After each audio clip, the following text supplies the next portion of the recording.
Okay जी।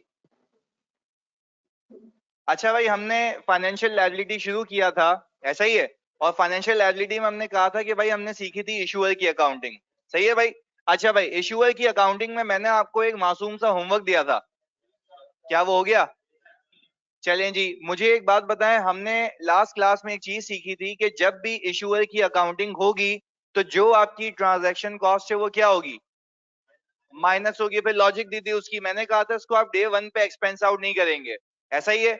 और day one पे expense out ना करने की रीजन वजह ये थी कि उसका बेनिफिट कितने सालों का है, ओवर द पीरियड का। अच्छा, फिर मैंने आपसे एक गेम खेला था आईआरआर वाला, बड़ा लॉजिकली समझा था उसको। मैंने कहा था इशूअर के केस में आईआरआर को क्या कहते हैं?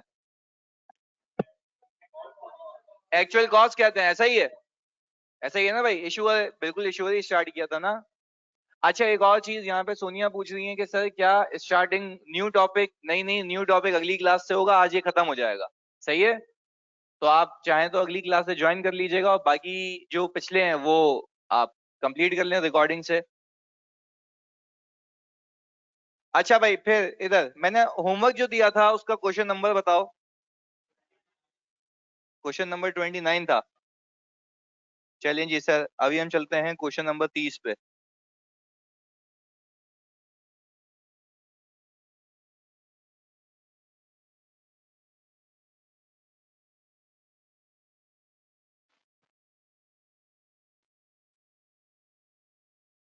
यार ये कौन है? हारमोइन ग्रैंगर कौन है भाई, ये तो बता दो।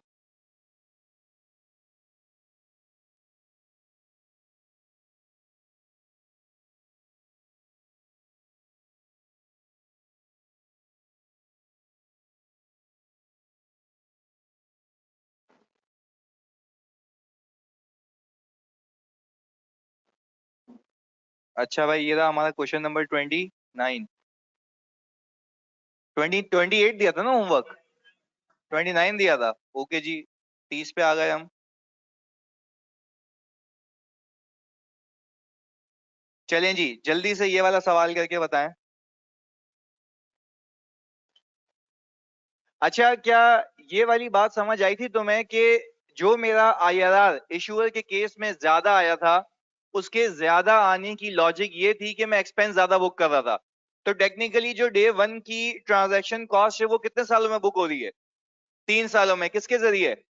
आईआरआर के जरिए। और वो आपकी लायबिलिटी को ग्रो करवाते करवाते करवाते वहां तक पहुंचा देगी जहां पे उसको होना चाहिए। ऐसा ही है जी, जल्दी से ये सवाल करें। बिल्कुल यार, मुझे खाली एक मैसेज कर देना क्लास के बाद, मैं तुम लोगों को पूरे सोल्यूशन आज तक के पीडीएफ में दे दूंगा। सही है। एक ही फाइल में, जिसमें सारी डेट सिक्योरिटीज के सोल्यूशन होंगे।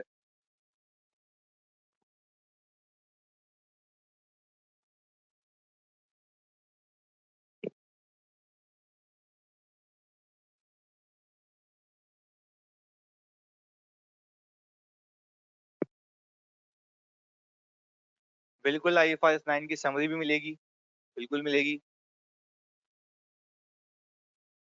ये खत्म होते ही आपको मिल जाएगी। जो यहाँ पे हैं उनको हार्ड कॉपी भी मिलेगी। और आपको अगर कभी कलेक्ट करवानी हो, किसी दोस्त को बोलना हो, तो उससे मंगवा सकते हैं आप।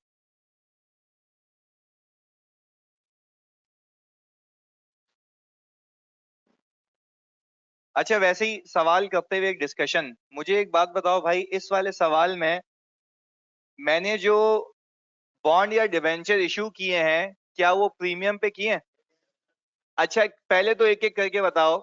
बिल्कुल जी, कल आ जाएं। अच्छा, मुझे एक बात बताएं, आप सिर्फ इतना सी बात बताएं मुझे कि क्या ये जो प्रीमियम है 5% का, इशूअर के लिए आईआरआर को इंक्रीज करेगा या डिक्रीज? हाँ जी, ये फिर फंस गए, मुझे पता सारे नशे ही हो। हाँ जी, डिक्रीज या इंक्रीज? डिक्रीज होगा। अच्छा फिर, मतलब इसकी लॉजिक बताओ, डिक्रीज क्यों होगा? क्योंकि सर उसको जो पैसे मिल रहे हैं, ज्यादा मिल रहे हैं, वो वापस देगा कम, तो उसकी कॉस्ट सेव हो रही है।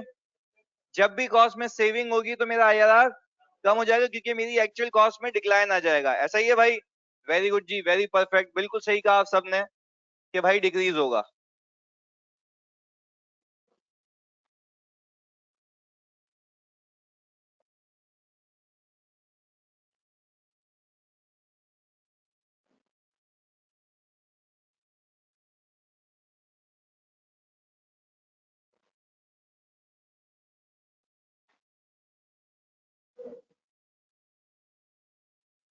गलत। आजम खान, भाई मुझे एक बात बताओ सारे बच्चे, क्या ये प्रीमियम लेस होगा या ऐड होगा?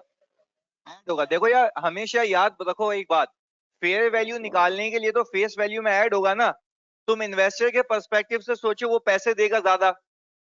इशूअर के पर्सपेक्टिव से सोचो, उसको पैसे मिलेंगे ज्यादा। तो इन एनी केस ये तो ऐड ही होना है ना। तो प्रीमियम में कोई फड्डा है ही नहीं, बिल्कुल ऐड होगा। डेट सिक्योरिटी की प्रेजेंटेशन जानी दे तो दी थी मैंने तुम लोगों को, पीडीएफ उसकी। तू क्या टिक टिक करके चलाना चाहता है? वो पूरी प्रेजेंटेशन चाहिए तेरे को जैन? बिल्कुल ऐसा ही है मुसव्वर। प्रीमियम पे इशू करने का मतलब ये है कि इशूअर को ज्यादा पैसे मिलेंगे, और ज्यादा पैसे मिलने पे ये उसका फायदा है। तो ये फायदा भी अगले कुछ सालों में रिकॉर्ड होगा आईआरआर के जरिए। जैसी मैंने इक्विटी की दी थी जानी, मैंने प्रेजेंटेशन करवा दी, तो मैं दे तो दिया था सब डेटा।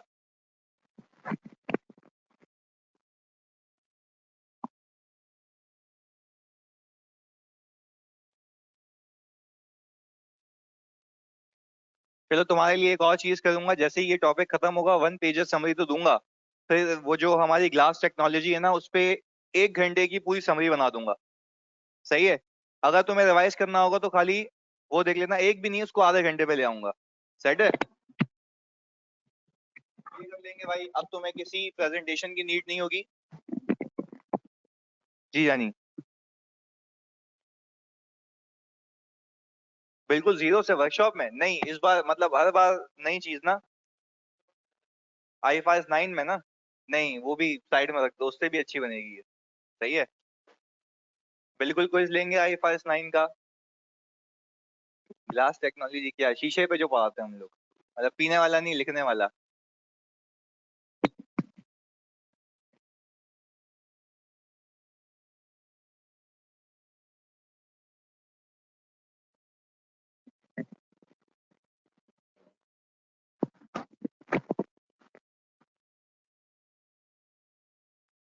हाँ भाई, हो गया ये सवाल।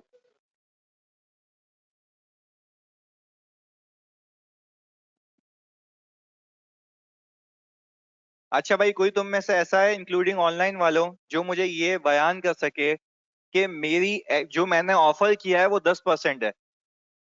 जो ऑफर किया है वो 10% है, और मेरी एक्चुअल कॉस्ट जो आ रही है वो उससे कम है। इसकी वजह बता दो एग्जैक्ट। प्रीमियम तो ट्रांजैक्शन कॉस्ट भी तो है। अच्छा, ये यानी कह रहे हैं कि सर प्रीमियम ज्यादा है, ट्रांजैक्शन कॉस्ट क्या है, कम है। तो दैट मीन्स कि अगर मैं एडिशनल कॉस्ट डाल भी दूं तब भी मेरी एडिशनल इनकम उससे ज्यादा है। तो इसलिए मेरा ओवरऑल आईआरआर क्या है, कम है। बात समझ आती है? नेट बेसिस पे इशूअर का फायदा है नुकसान है? इशूअर का फायदा है। तो अगर इशूअर का नेट बेसिस पे फायदा है तो क्या उसकी कॉस्ट वो 10% रही है, उससे कम होनी चाहिए? तो यहाँ पे भी कितनी है? 9.2657%। ऐसा ही है भाई, पक्का? चलें जी सर। हमने डे 1 पे फेस वैल्यू पिक की, और वो सर फेस वैल्यू 100 के हिसाब से कितने है भाई ये? तो सर ये आ गया 1 मिलियन। भाई प्रीमियम कितना? तो 50,000 आ गया। भाई हम ये कह रहे हैं कि इन्वेस्टर इतने पैसे दे रहा है, इशूअर इतने पैसे ले रहा है। ऐसा ही है भाई, तभी हमने इन एनी केस प्रीमियम को ऐड किया है। सर इन्वेस्टर में प्रीमियम ऐड इसलिए था, उसकी कॉस्ट से, वही बता रहा हूँ भाई, लॉजिकल, बिल्कुल बिल्कुल सिंपल बात है जानी। इन्वेस्टर पैसे इतने देगा, मैं इतने पैसे लूंगा, तो इन एनी केस प्रीमियम को हमेशा ऐड ही होना है ना। क्या निकालने के लिए? सर फेयर वैल्यू निकालने के लिए। इन एनी केस जो भी ट्रांजैक्शन या सौदा होता है वो कौन सी वैल्यू पे होता है? फेयर वैल्यू पे। तो इन एनी केस ये तो ऐड ही होगा, मतलब दुनिया इधर की उधर हो जाए, ये ऐड ही होना है। सही है खुबैब? अच्छा भाई, ये कितना आ गया? सर ये तो आ गई फेयर वैल्यू। अब क्या भाई? 31,000।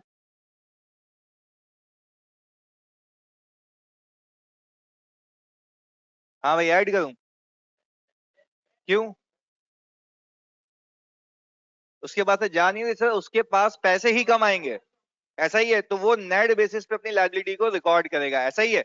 अच्छा, इसको एक और इंकशाफ करूंगा, जरा फोकस होकर सुनना। नेट कितना आ रहा है? 1018। अच्छा देखो, स्टैंडर्ड में एक बात लिखी है, प्लीज इधर देखें, सारे काम बंद करके इधर फोकस करें। आपने किया भाई ये सवाल अभी? हाँ, स्टैंडर्ड आपको ये कहता है इशूअर के केस में जब भी आपने ट्रांजैक्शन कॉस्ट को पे किया है, आप उसको अपनी लायबिलिटी में नेट कर देना वापस से। मैंने तो एक लॉजिक बताई ना कि पैसे ही कट पिटा के मिलेंगे, ये तो समझाने के लिए, आसानी के लिए। अब असल लॉजिक दे देता हूं आज। असल लॉजिक इसके पीछे ये है कि इशूअर के लिए आईएफआरएस कहता है, पहली चीज यहां पे लिखता हूं भाई, आईएफआरएस ये कहता है कि इसको एक्सपेंस आउट नहीं करना।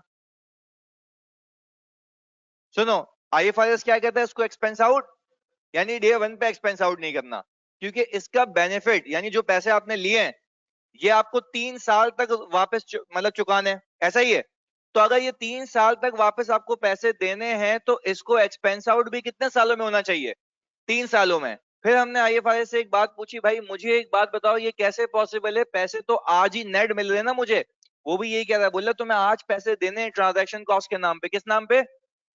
ट्रांजैक्शन कॉस्ट के नाम पे। पर वो बोलता है इसको रिकॉर्ड ऐसे करना कि अपनी लायबिलिटी को कम रिकॉर्ड करना, अपनी लायबिलिटी को कम रिकॉर्ड करना। मैंने कहा इससे क्या होगा? वो कहेगा कि भाई तुम फिर एक आईआरआर निकालना। क्या निकालना?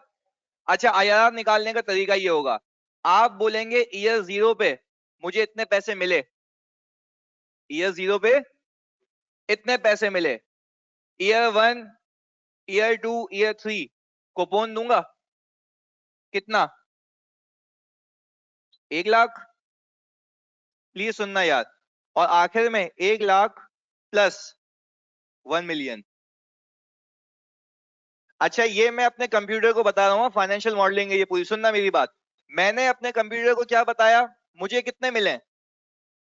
1018500। क्या ये 1 मिलियन से ज्यादा है या कम है? ज्यादा है, पर वो प्रीमियम की वजह से ज्यादा है। ऐसा है, प्रीमियम की वजह से ज्यादा है ना। पर मैं आपसे सिर्फ एक चीज पूछूं, अगर ये ट्रांजैक्शन कॉस्ट नहीं होती तो क्या आपकी जेब में ये आते?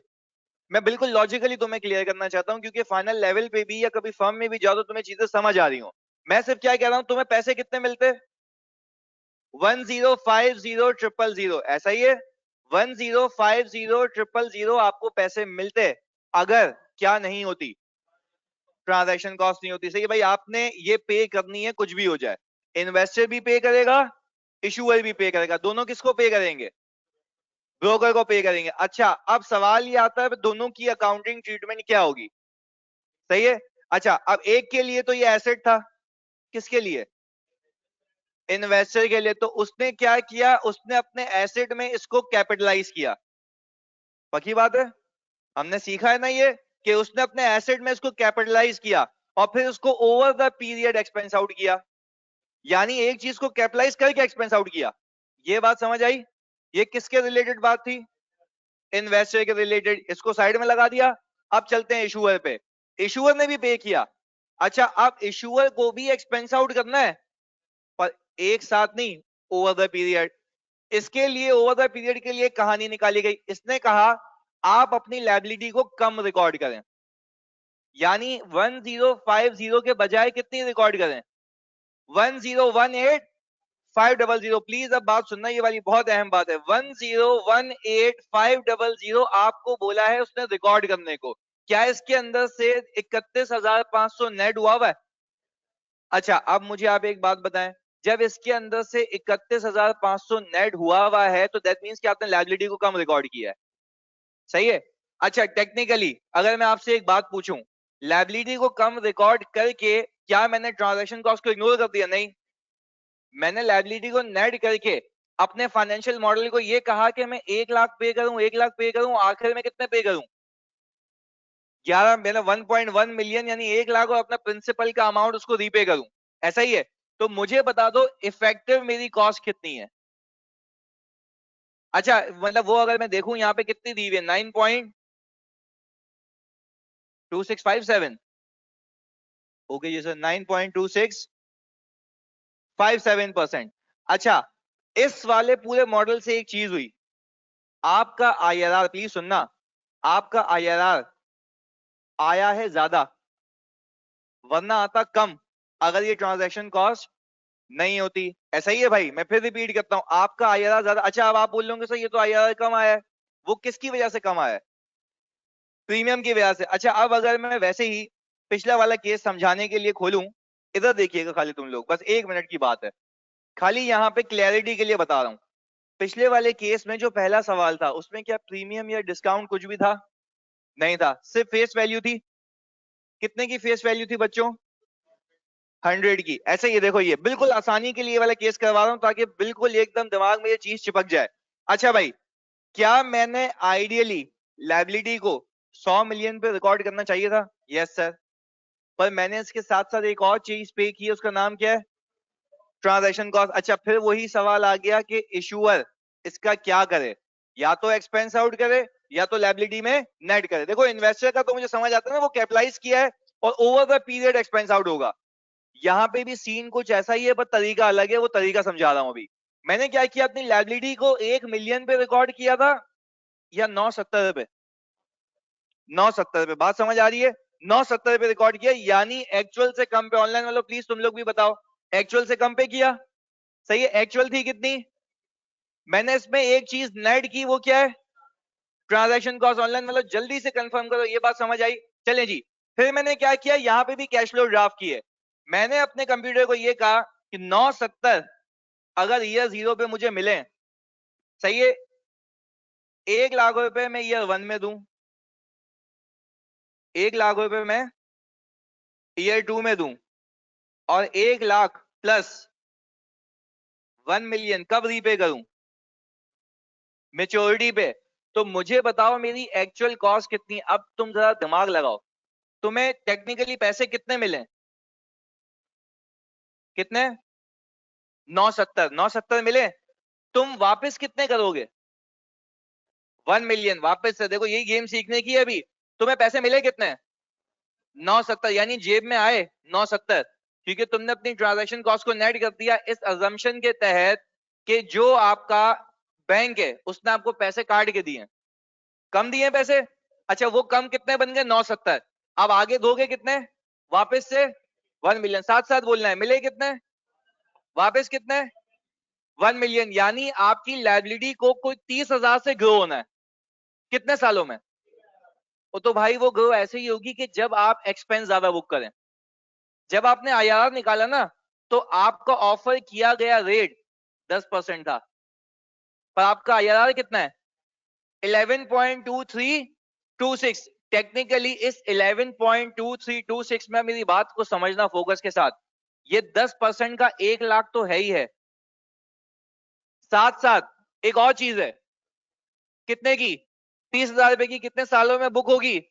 3 सालों में। तो क्या ये बात समझ आई? देखो एक बात समझना मेरी, अब अगर ये समझ आ गई ना बात, तो समझो दोनों तुम्हें चौरंगियां क्लियर हैं। यहाँ पे दोनों का कंपैरिजन बता रहा हूं इस वाले केस में। अगर मैं इन्वेस्टर की बात करूं ताकि क्लियरिटी रहे, इन्वेस्टर जब आईआरआर निकालता है, सही है, इन्वेस्टर जब बच्चों आईआरआर निकालता है तो ट्रांजैक्शन कॉस्ट की वजह से उसका आईआरआर क्या हो जाता है? कम हो जाता है। ऐसा है? टेक्निकली वो इनकम कम रिकॉर्ड करता है। पहले बताओ ये बात समझ आई? टेक्निकली एक चीज उसने कैपिटलाइज की थी, over the period expense out कर रहा था ना। किस तरीके से एक्सपेंस आउट कर रहा था? इनकम को कम रिकॉर्ड करके। बात क्लियर है? चलें जी, मैं इस वाले साइड पे आ गया, इशूअर पे। अच्छा भाई, अब मैं आपसे पूछता हूं, इशूअर ने क्या ट्रांजैक्शन कॉस्ट को नेट किया? किस में से? लायबिलिटी में से। लायबिलिटी कम बुक की, ऐसा ही है? अच्छा, लायबिलिटी बुक की है कम, प्लीज सुनना, लायबिलिटी बुक की है कम, और आखिर में पैसे देने हैं ज्यादा, ऐसा है? तो मुझे बताओ यहां से यहां तक के सफर में मेरी लायबिलिटी क्या होनी चाहिए? इंक्रीज होनी चाहिए, ऐसा ही है? अच्छा अब अगर ये इंक्रीज होनी चाहिए, पर मुझे एक और बात भी याद आ रही है कि मुझे उस 30,000 को एक्सपेंस आउट करना है। कितने सालों में? 3 सालों में। अब अगर मैं आपसे एक बात पूछूं, क्या मेरा ऑफर किया गया रेट 10% था? Yes sir.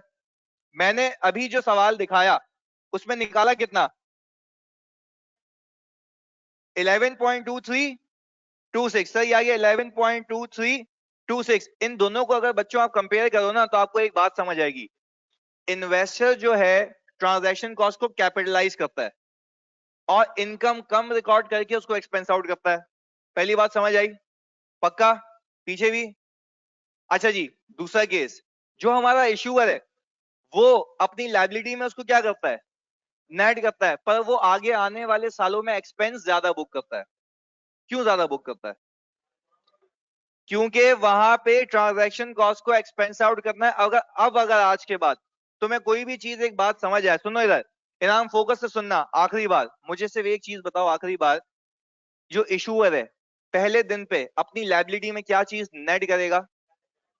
Transaction cost. यानी आपने आज लायबिलिटी रिकॉर्ड की है कम, ऐसा ही है। अच्छा, लायबिलिटी कम रिकॉर्ड करने का मतलब क्या है? कि आपने ट्रांजैक्शन कॉस्ट को एक्सपेंस आउट नहीं किया, आज नहीं किया, तो क्या कभी भी नहीं होगी? होगी। कितने सालों में?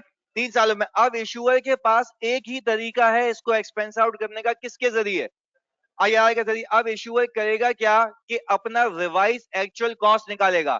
क्या एक्चुअल कॉस्ट उसकी 10% होगी या उससे ज्यादा? यानी वो ओवर द पीरियड, क्या आप ये बात समझ रहे हैं, एक्सपेंस ज्यादा बुक करेगा। क्या वो अपेरेंटली था पिछले सवाल में कि ज्यादा बुक कर रहा था, और वो ग्रो होते होते होते होते किस पे पहुंच गया था? 1 मिलियन पे। इसको इन्वेस्टर से कंपेयर करो, इन्वेस्टर ने उल्टा किया था। इन्वेस्टर ने अब ट्रांजैक्शन कॉस्ट को क्या किया था? कैपिटलाइज किया था, फिर ओवर द पीरियड एक्सपेंस ज्यादा बुक किया था, इनकम कम। इनकम कम बुक की थी, तो इनकम कम बुक करते करते करते टेक्निकली उसका एक्सपेंस क्या होता, उसमें कम होता जा रहा था। क्या बात समझ आई? पक्की बात है? क्लियर एकदम? चलें जी, ऑनलाइन वाला आप भी बता दें, एक बार अफर्मेशन दे दें तो फिर आगे जाएं। क्लियर है?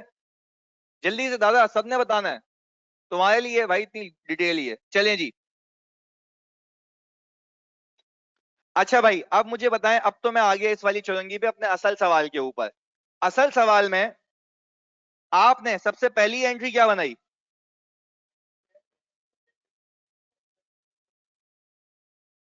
सर ये बॉन्ड पेएबल, बॉन्ड डिबेंचर है, डिबेंचर है।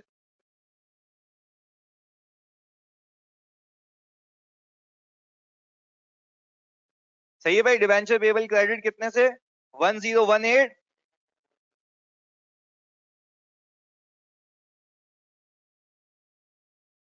अच्छा बच्चों, प्लीज इधर फोकस करना है यहाँ। मैं यहाँ पे ऐसे ही एनालिसिस बनाऊंगा, आप लोगों को देना साथ। इशूअर के लिए आईआरआर आप सबने मुझे बताया एक्चुअल कॉस्ट की मानंद है, ऐसा ही है? अच्छा जी, अब इधर देखें, सर इसकी नॉर्मल जो कॉस्ट है वो कितनी है? सर 1 मिलियन पे 10% फॉर 3 इयर्स कितना हो गया? 3 लाख हो गया ना? अच्छा, अब अगर मैं आपसे भाई 1 मिनट, हाँ सर, इशूअर ट्रांजैक्शन कॉस्ट को इसलिए डे 1 पे एक्सपेंस आउट नहीं करेगा क्योंकि उससे मिलने वाली अमाउंट का फायदा 3 साल है, बिल्कुल ऐसा ही है। अच्छा इधर देखें आप, 3 लाख रुपए अगर मेरी जेब से जाए तो मेरी कॉस्ट कितनी होनी चाहिए परसेंटेज वाइज? साथ साथ बोलना है। अगर मेरी जेब से 3 सालों में 3 लाख रुपए जाएं तो मेरी एक्सपेंस की परसेंटेज क्या होनी चाहिए? 10%, ऐसा ही है भाई? चलिए जी, वेरी गुड, 10% होनी चाहिए। मैंने क्या ट्रांजैक्शन कॉस्ट को इंकर किया? कितनी है? 31,500। सर ये वहां पे लेस करते हैं, पर मैं टोटल कॉस्ट निकालूंगा तो उसको ऐड करूंगा ना यहाँ पे, क्योंकि ये मेरे खर्चे को बढ़ा देगा। पक्की बात है ना? कोई ऐसा नशा ही तो नहीं है कि सर वहां तो लेस कर रहे हैं या ऐड कर रहे हैं, ये लॉजिकल चीजें हैं। वहां पे लेस इसलिए होती है लायबिलिटी में नेट कर रहा हूं, पर यहाँ पे असल कॉस्ट निकालने वाला हूं, इसलिए मैंने इसमें क्या किया, इसको ऐड किया, टोटल खर्चा निकाल रहा हूं अपना। क्लियर है? अच्छा, अब तुम लॉजिकली मुझे बताओ कि क्या ये हो गया 3,31,500? अगर यहाँ पे कहानी रुक जाती, मैं तुमसे आखिरी बार पूछ रहा हूं, मेरा आईआरआर इशूअर का ज्यादा होता कम? क्यों? सर आपने ट्रांजैक्शन कॉस्ट को भी फिर कितने सालों में रिकॉर्ड करना होता?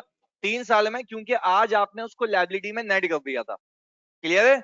अच्छा, पर सीन कुछ ऐसा नहीं है, प्रीमियम मिला है। क्या प्रीमियम एक इनकम है? Very good. अब सुनो मेरी बात, प्रीमियम अगर आपकी इनकम है तो क्या डे 1 पे बुक करूं? कितने सालों में? 3 सालों में। तो क्या ये मेरी कॉस्ट को सेव करेगा?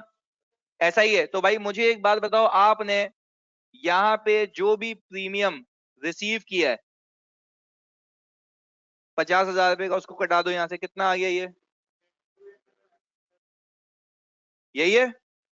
अच्छा भाई, ये 281500 क्या मैं कह सकता हूँ मेरे इशूअर का टोटल एक्सपेंस है?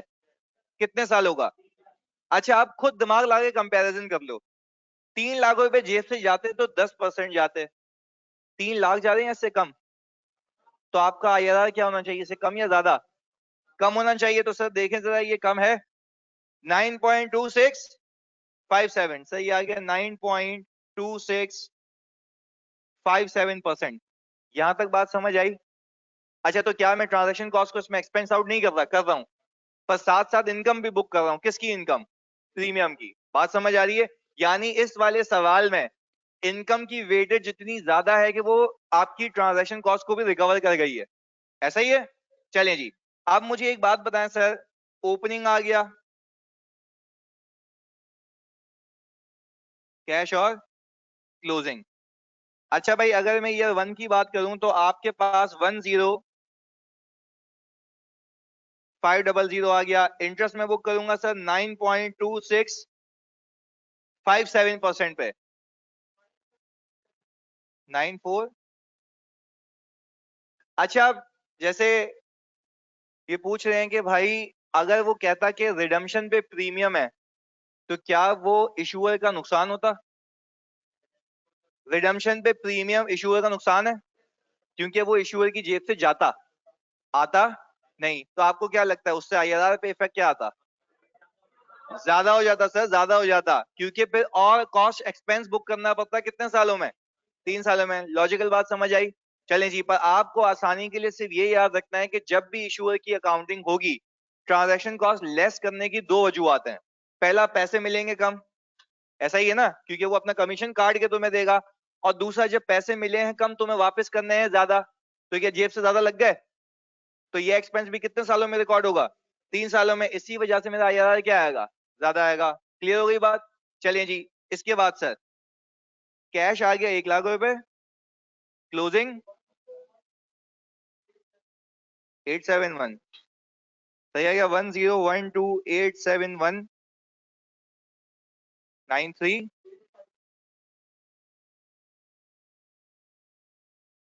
क्लोजिंग कितना? 6720। 1 आएगा बाबू, वो अलग चौरंगी पे ना वो। 21 नहीं, 19 होना चाहिए वैसे। चलो 1 कर दिया इसको। कौन सा तुम्हारे जेब से लग रहा है भंगी? इधर। इंटरेस्ट कितना?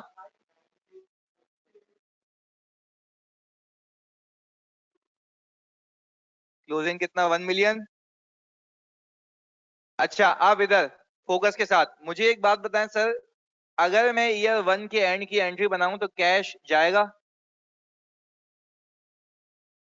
अच्छा, इंटरेस्ट एक्सपेंस कितने से? 94370।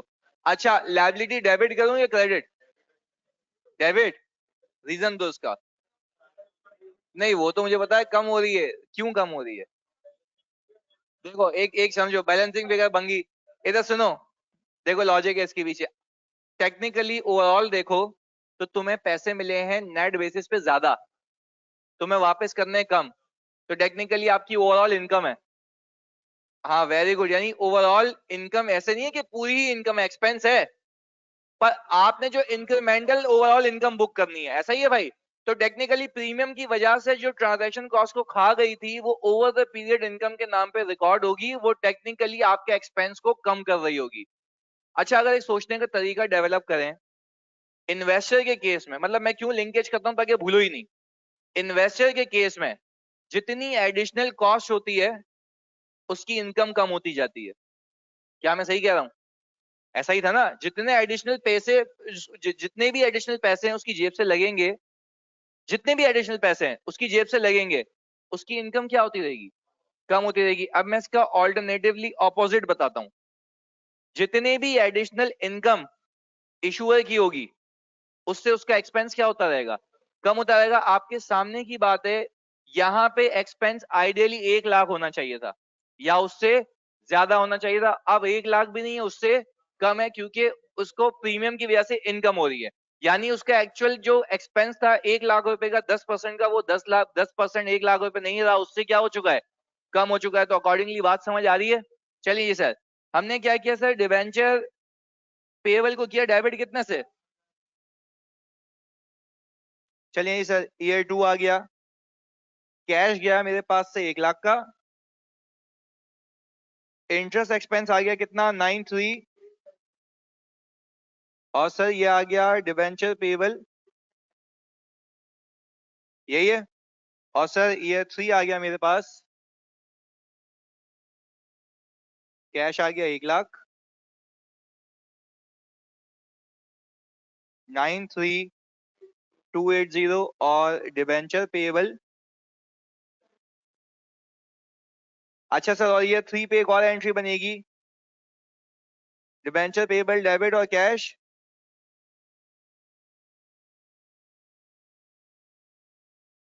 हाँ भाई, ये चीज क्लियर हुई। चलें जी, वेरी गुड। अब जरा इसके अकाउंटिंग मॉडल देख लेते हैं, प्लीज जरा फोकस के साथ। इसके अगर अकाउंटिंग मॉडल पे फोकस करूं मैं, प्लीज फोकस, तो सर इसके अंदर दो मॉडल्स हैं।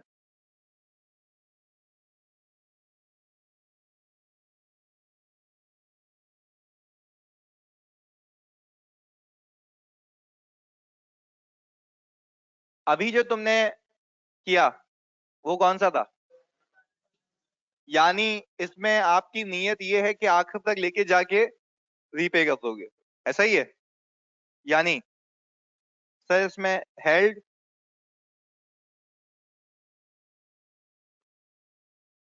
ऐसा ही है भाई? आपका सिर्फ मकसद क्या था कि आज आपने किसी प्रोजेक्ट के लिए किसी से पैसे लिए, उसको उस पे इंटरेस्ट दिया, उसकी अकाउंटिंग सीखी, पर आपकी नीयत ये है कि ये बीच में वापस नहीं होंगे, कब होंगे, मेच्योरिटी पे होंगे। अच्छा, तो क्या बीच में वाकई नहीं हो सकते? हो सकते हैं, ये बात है पहले दिन की नीयत की। सही है जी, पक्की बात है। सर ये तो हो गई इसकी कंडीशन।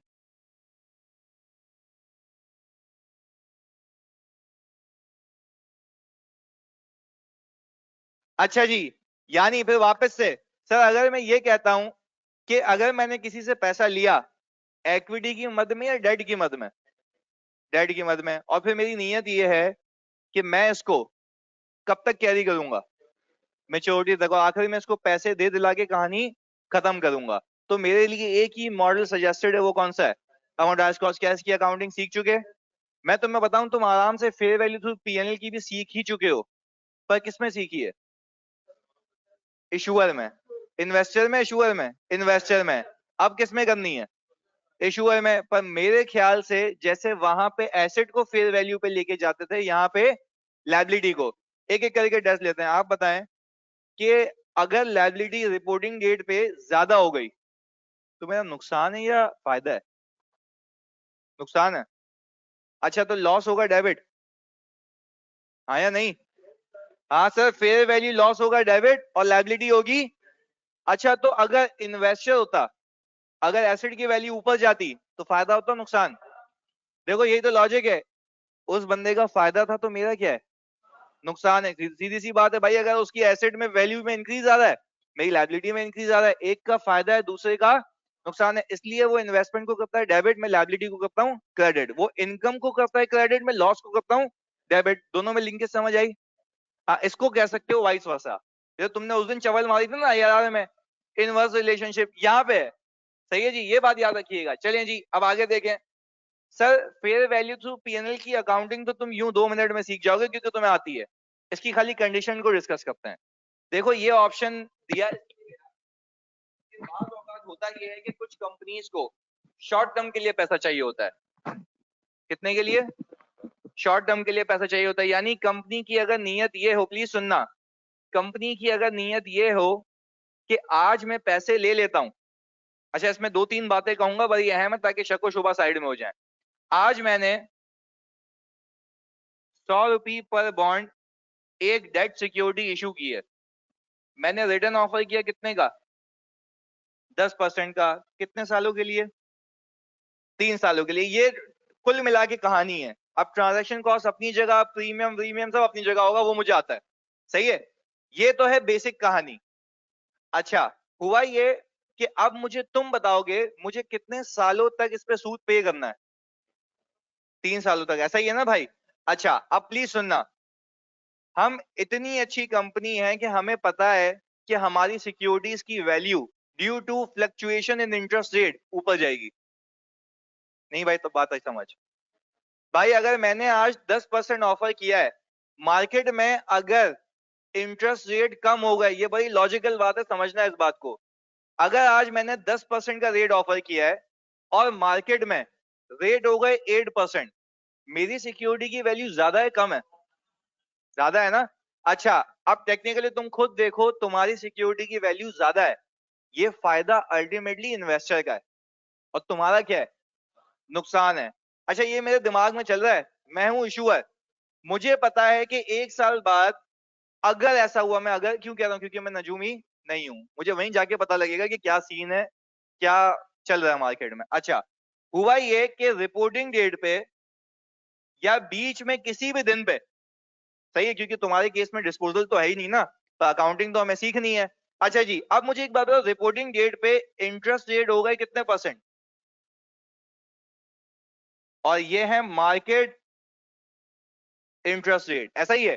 तो हम सब ने ये कंक्लूड किया कि हमारे बॉन्ड की वैल्यू ज्यादा हो जाएगी। अगर हमारे बॉन्ड की वैल्यू ज्यादा हो जाएगी तो आप फिर इससे दो कंक्लूजन निकाल रहे हैं, इसमें इन्वेस्टर का है फायदा और सर हमारा है नुकसान है, ऐसा ही है भाई। सर हमारा नुकसान है, प्लीज सुनना। इशूअर पता है क्या करता है, वो सामने वाले को गिरता है। अच्छा ये कब मॉडल, जब ये नियत है, अभी देखो ये पूरी बातों बातों में नियत बता रहा हूँ कि क्या सोच रहा है वो।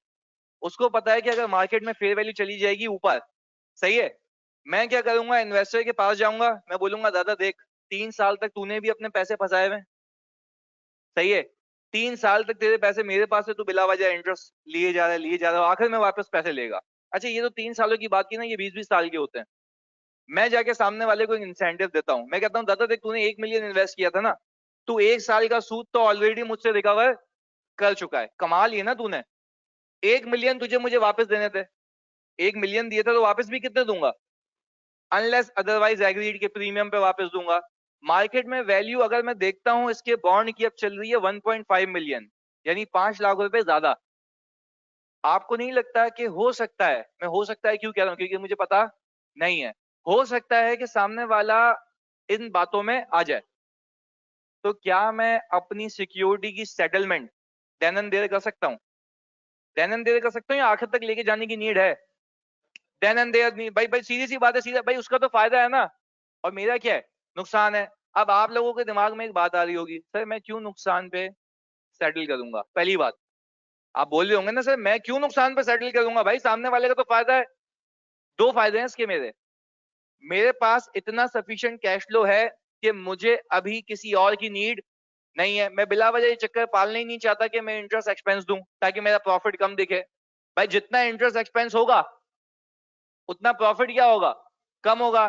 तो मैं तो उल्टा अपने शेयर होल्डर को बताना चाहता हूं कि बाबू देखो, तुम लोगों ने तुम्हारे लिए जो उधार उधार लिया था प्रोजेक्ट में लगाया, वो सब बिल्कुल सेटल हो चुका है, हमारी कंपनी एकदम पप्पू चल रही है, तो हमारी शेयर प्राइस मार्केट में क्या होगी, लॉजिकल बात है भाई, जितनी डेट से पाक कंपनी होगी उतनी अच्छी कंपनी होगी, क्योंकि डूबने के चांसेस उतने ही कम होंगे। बात समझ आ रही है? अच्छा जी ये तो चल रहा है पूरा मार्केट का डायनेमिक्स सिर्फ तुम्हें समझाने के लिए। सर आप सीधा सीधा बोलते ना, फेयर वैल्यू थ्रू पीएनएल में कब आएंगे, अभी कहानी समझ आ गई, अब ये दिमाग में बैठ जाएगा। फेयर वैल्यू थ्रू पीएनएल में आप तब आएंगे जब आपकी नीयत हो कि 1 या 2 साल में आप इसको सेटल कर देंगे, आखिर तक इसको लेके नहीं जाएंगे। फिर सवाल ये आता है, सर इसमें फेयर वैल्यू थ्रू ओसीआई क्यों नहीं है, सवाल ये आता है इसमें फेयर वैल्यू थ्रू ओसीआई क्यों नहीं है।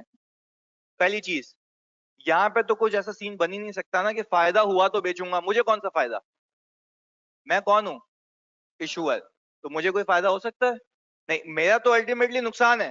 पर खाली नीयत दोनों में से कोई एक हो सकती है, पहली नीयत या तो आखिर तक लेके जाऊंगा, या तो दस्ती सेटल कर दूंगा।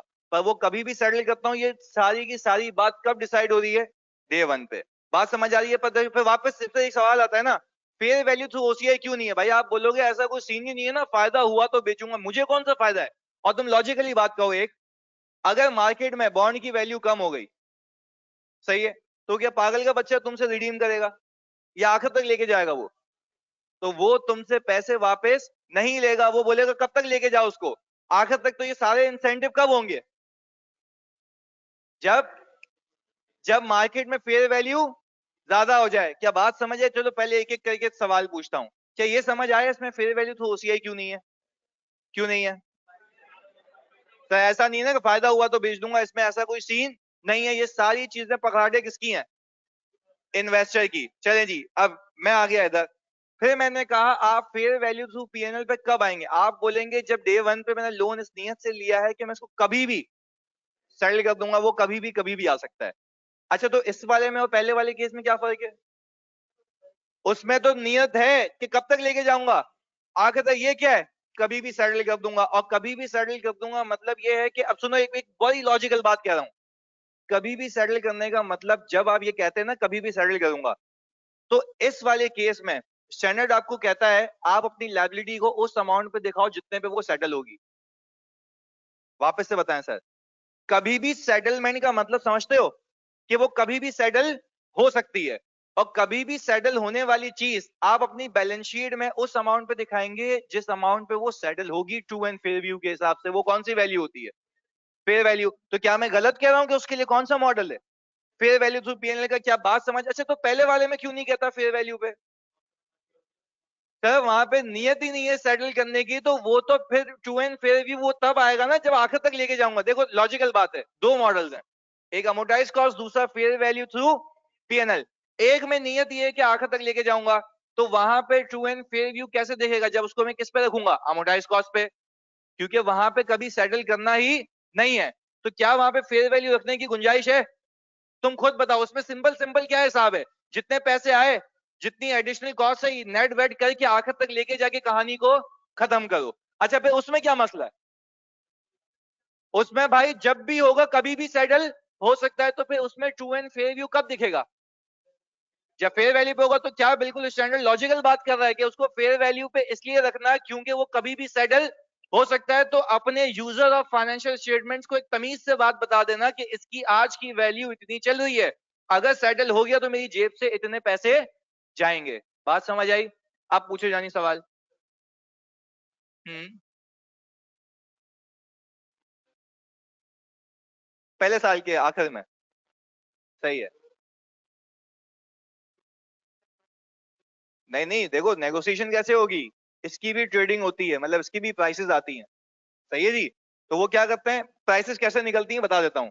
जितने रिमेनिंग कैश फ्लोज है ना, उसको मार्केट रेट से डिस्काउंट कर लेते हैं, तो उसकी वैल्यू क्या आती है? ज्यादा आती है। इसी तरीके से सेटलमेंट होती है। सही है जी।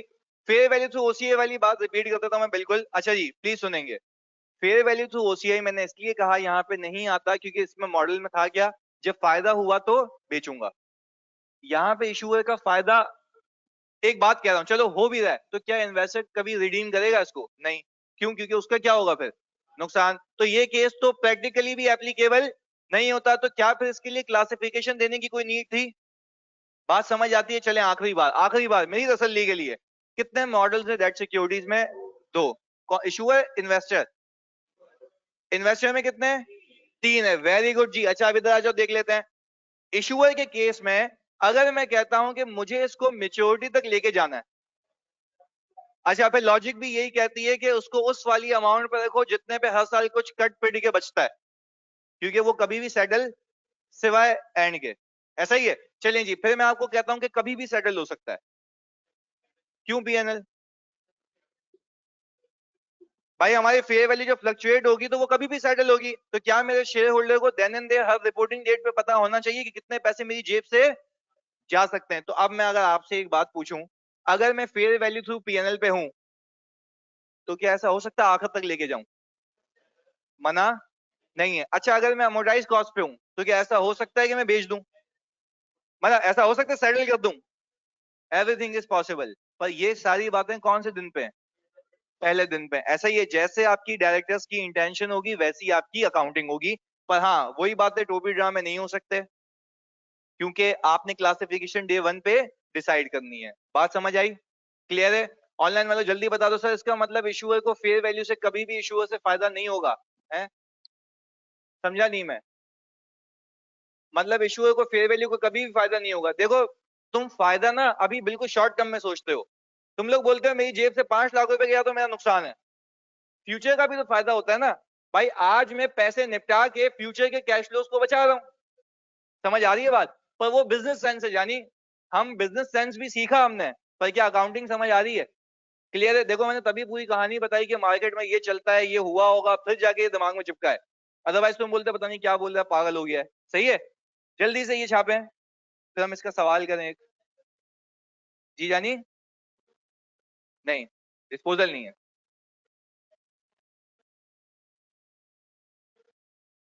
देखो अमोर्टाइज कॉस्ट को सेटल करेंगे, सीधी सी बात है, कैश हो जाएगा क्रेडिट, लायबिलिटी हो जाएगी डेबिट। जैसे नॉर्मल होता है, गेन और लॉस ऑन सेटलमेंट आ जाएगा, खत्म।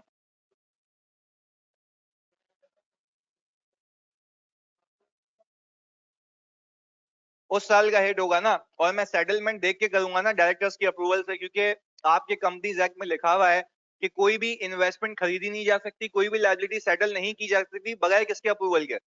डायरेक्टर के अप्रूवल के। सबको पता होता है। सही है। इसके लिए जो है ऑर्डिनरी रेजोल्यूशन पास होती है डायरेक्टर्स की।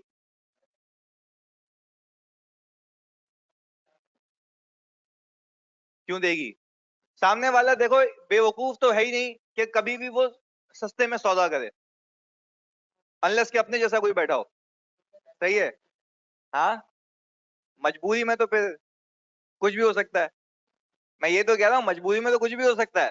तो हम लॉजिकल सेंस पे जा रहे हैं। मैंने तुम्हें क्या कहा? अमोर्टाइज कॉस्ट है ना अभी, बीच में सेटल हो सकता है। सही है, वो बात अपनी जगह है। जी जानी? एक्सपेंस गलत है। यही तो सीखने की बात है। सुनो, अभी मैंने अगर 5 लाख रुपए देके कटा दिया, ज्यादा हो सकता है ये बॉन्ड जाता 10 सालों तक। सही है। ऑनलाइन वालों एक में सवाल होल्ड करना आपने, हाँ प्लीज सुनना। हो सकता है बॉन्ड जाता कितने सालों तक? 10 सालों के, यानी 9 साल रिमेनिंग के कैश फ्लो बनते हैं 9 लाख। आपने कितने में कटा दिया? 5 लाख। उसको अभी का अभी फायदा देखा, हमने फ्यूचर का फायदा देखा। क्लियर है? डे वन पे कैसे डिस्कस होगा ये? मतलब कैसे, सारा समझा नहीं मैं बात। दूसरी सिटी में आप बुक ऐसे मंगवा सकते हैं, वसीम का नंबर मैं आज वापस से शेयर कर दूंगा जानिए आप सबको। ऑडिट की बुक अभी प्रिंट पे जाएगी। ये मेरी गलती है कि मैंने उसको पीडीएफ नहीं दिया था, ड्यू टू कॉन्फिडेंशियलिटी मैंने किसी और को नहीं दिया था, इसलिए मैं खुद ही अभी प्रिंट निकाल के उसको दे दूंगा। सही है। अब कल आपके पास होगी बुक इंशाल्लाह। अच्छा भाई, अब जैसे पहले ये हमारी बहन कह रही है कि सर डे वन पे डिस्कस कैसे करेंगे? भाई देखो सीधी सी बात है, बोर्ड ऑफ डायरेक्टर्स की मीटिंग होगी, चेयर लगाएंगे, सिगरेट जलाएंगे। सही है, भरनी होगी भरेंगे उसको। सही है भाई। शुरू से लेके आखिर तक बोलेंगे भाई ये जो पैसे ले रहे हो लगाओगे कहाँ, वो अपनी डिस्कशन चलेगी, फिर बोलेंगे सेटल कब करनी है। अगर डायरेक्टर्स कहते हैं कि आखिर में सेटल करेंगे तो कौन सा मॉडल? और फिर हम कहते हैं ना मिनट्स ऑफ द मीटिंग बनते हैं, जो कंपनी सेक्रेटरी होता है वो लोगों में डिस्ट्रीब्यूट करता है, नोटिस ऑफ मीटिंग के साथ अगले जाता है, ये सारी चीजें होती है ना, तो ये डॉक्यूमेंट भी हो जाता है। क्लियर है? सारा आप बात समझ आई? इस तरीके से चलती है कहानी। तो ये डोबी ड्रामे नहीं हो सकते। अच्छा भाई, अना आंसर कह रही हैं कि सर आपने यही कहा था ना कि फेयर वैल्यू अगर इंक्रीज हो जाए तो हम जल्दी सेटल कर सकते हैं, क्योंकि हमारा इंटरेस्ट एक्सपेंस आगे का फ्यूचर सालों का बच रहा होगा। ऐसा ही है भाई? ओके जी। और कोई सवाल? जी जानी? एक एक करके, हाँ।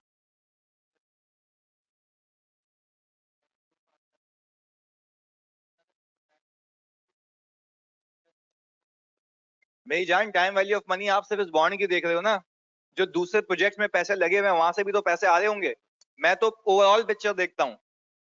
अभी मैं खैर तो मैं मतलब ये बात डिस्क्लोज भी करूँ नहीं करूँ, मैं ट्रेजरी भी देख रहा हूँ। सही है। तो ट्रेजरी में होता ये है कि भाई पैसा यहाँ से आता है वहां से आता है, फिर क्लाइंट के पैसे आए हुए होते हैं। अब क्लाइंट ने पैसे दिखाए, फॉर एग्जाम्पल तुम XYZ कंपनी हो, तुम्हारे बैंक में इतना पैसा पड़ा हुआ है। सही है, XYZ अमाउंट है, लेट से 10 लाख रुपए है। अब मुझे एक अपॉर्चुनिटी नजर आ रही है कि ये शेयर प्राइस ऊपर जाएगी, तो मैं, मेरे पास दो ऑप्शंस हैं, या तो मैं बैंक का पैसा लगाऊं या तुम्हारा पैसा लगाऊं। मैं खेलता हूं रिस्क, मैं लगाता हूं तुम्हारा पैसा, क्योंकि मुझे पता है ये भंगी पैसे डाल के भूल जाता है, ये अगले 3 महीने में भी पैसे विड्रॉ नहीं करेगा। मैंने क्या किया, तुम्हारे उससे पैसे निकाले, इसका तुम्हारे बैंक से पैसे यानी तुम्हारे अकाउंट से पैसे निकालने का हरगिज मतलब नहीं है तुम्हारा अकाउंट कम हो जाएगा, बैक एंड पे निकाल लिए, सही है। फिर ये कैश फ्लो मैनेजमेंट होती है। तो एक फैक्टर को नहीं कंसिडर करता मैं, मल्टीपल फैक्टर्स, यानी जहां जहां से मुझे पैसा निकाल के देना है एक पार्टी को, सही है, तो उसके लिए ये भी तो सोचना है ना कि इसको कब वापस करूंगा, इसको कब वापस करूंगा। तो एक फैक्टर नहीं होता, एक से ज्यादा फैक्टर्स होते हैं, सही है, कॉस्ट बेनिफिट एनालिसिस होते हैं जी। एक्स्ट्रा इन्फॉर्मेशन है, मैं तेरी बात का जवाब दे रहा हूँ, खाली इसको बताने दे। एक दफा लिख दे इंग्लिश में नोट डाउन के लिए, ये तो तुमने बहुत मुश्किल बोला भाई, कंपनी लॉ पढ़ा दे, नहीं नहीं जानी, ऐसा नहीं बोलो। और सर हमारे बॉन्ड की वैल्यू बढ़ जाएगी अगर तो इन्वेस्टर की मर्जी होगी, या प्लीज देखो यार, आखिरी बार तुमसे पूछ रहा हूँ मेरी जान मेरे बच्चों, अगर मेरे बॉन्ड की वैल्यू इंक्रीज भी हो जाए, क्या ऐसा हो सकता है इन्वेस्टर वापस लेने से मना कर दे? फिर कब तक लेके जाना होगा? आखिर तक, फिर तो आपके पास कोई और ऑप्शन नहीं बचता, ऐसा ही है। इसके अलावा 10 चीजें होती हैं मार्केट में, डेट फैक्टरिंग। डेट फैक्टरिंग का मतलब ये है कि अपनी लायबिलिटी किसी को बेच दो, अपना एसेट किसी को बेच दो, फिर वो रिकवरी करेगा, तुम सस्ते में सौदा कर लो, ये सारी चीजें फाइनल में भी हैं। पर मैं आपको सिर्फ इतनी सी बात कह रहा हूं, प्रैक्टिकल एक्सपेक्ट से देखो, ये सारी चीजें तुम्हारे कोर्स में तुम्हें कब डिसाइड करनी है बच्चों, डे वन पे। इतना सर ये सोचो कि अगर तुम एक लायबिलिटी को आखिर तक सेटल करोगे, तो आप मुझे सर सिंपल सी एक बात समझाएं, किस पे रखेंगे? अमोर्टाइज कॉस्ट पे। मैं यहाँ पे रुक के एक और बात बताता हूँ, क्या अमोर्टाइज कॉस्ट पे होते हुए बीच में सेटल हो सकती है? कोई पंगा नहीं है, लॉजिकल बात है। अच्छा जी, फिर मैं कहता हूं कि अगर मैंने नियत ये की थी कि मैं कभी भी सेटल करूंगा, कभी भी सेटल करूंगा, तो सीधी सी बात है, फिर मैंने आपको क्या कहा, कभी भी सेटल करने का मतलब ये है कि शेयर होल्डर को बताओ कि कितने पैसे जेब से जा सकते हैं। तो अमोर्टाइज कॉस्ट में क्यों नहीं बता रहा? आप बोलेंगे सर उसमें पैसे जाने ही नहीं है, पैसे कब जाएंगे? एंड में तो, एंड पे तो उसी वैल्यू पे आ जाते हैं ना जितने जाने होते हैं। बात समझ आ रही है दोनों में डिफरेंस? इस वाले केस में तभी वो कहता है फेयर वैल्यू थ्रू पीएनएल में आप ट्रू एंड फेयर व्यू के लिए उसको किस पे रखें, फेयर वैल्यू पे, ताकि देन एंड देयर पता लगे कितने पैसे जेब से जाने हैं। क्लियर है? अब पूछो।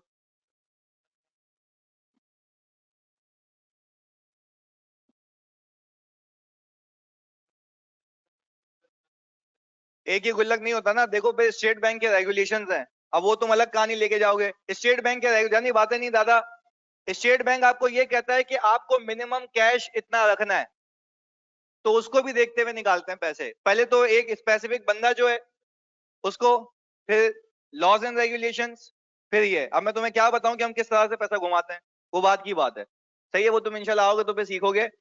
चलें सर, ये बात समझ आ गई, करें अकाउंटिंग इसकी आगे, चलें जी। अच्छा भाई, आ गया क्वेश्चन नंबर।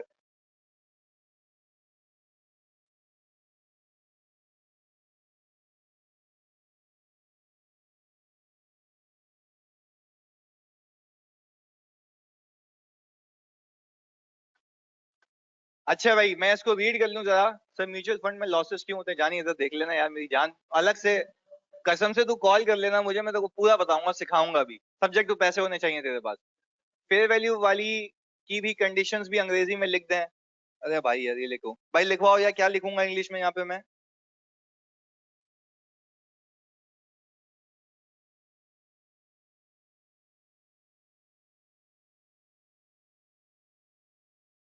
सही है भाई, हेल्ड फॉर सेटलमेंट, लॉजिकल सी बात है यार, सिंपल। सही है। अच्छा वो बोल रहा है पैसे डूब गए हैं फेयर वैल्यू से, तुमने पूछा नहीं ना भाई से इन्वेस्ट करने से पहले। Intention to sell before maturity, बिल्कुल सही है अंग्रेजी आप लोगों की। अब जरा इस पे आ जाए, बहुत टाइम लगा दिया हमने कंडीशंस पे। अच्छा भाई, अख्तर लिमिटेड इशूड, इशूड बोले तो इशूअर है 12,000 DFCs on January 1, 2020 of ₹100 each to Shahid Limited at a premium of ₹2 per TFC, term finance certificate, ऐसा ही है, carrying a return of, ये 12% क्या है, coupon at return provided by issuer, okay जी, यानी अस, ओके जी।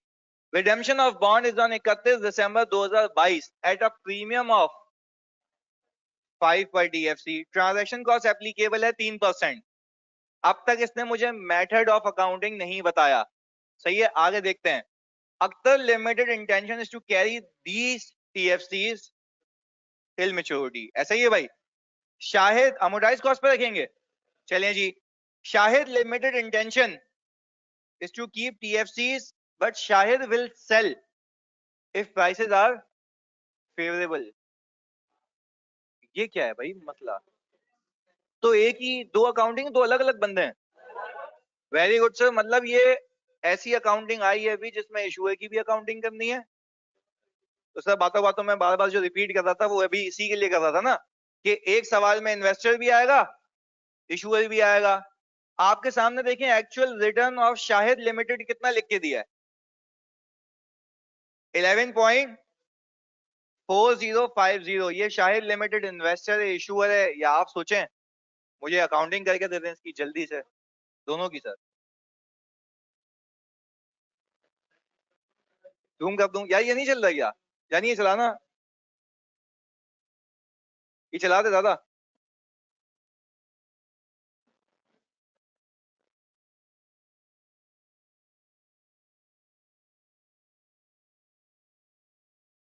हो गया भाई सवाल अब? चलिए ये सर देख लेते हैं।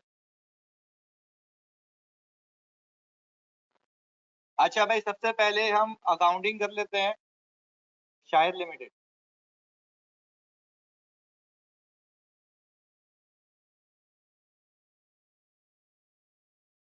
ऐसा ही है भाई।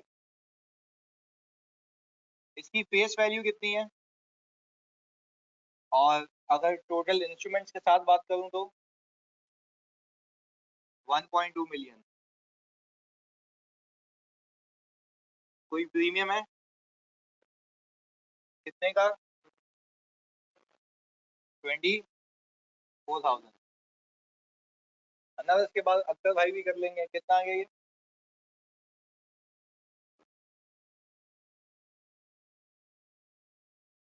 ये कितनी है? 367।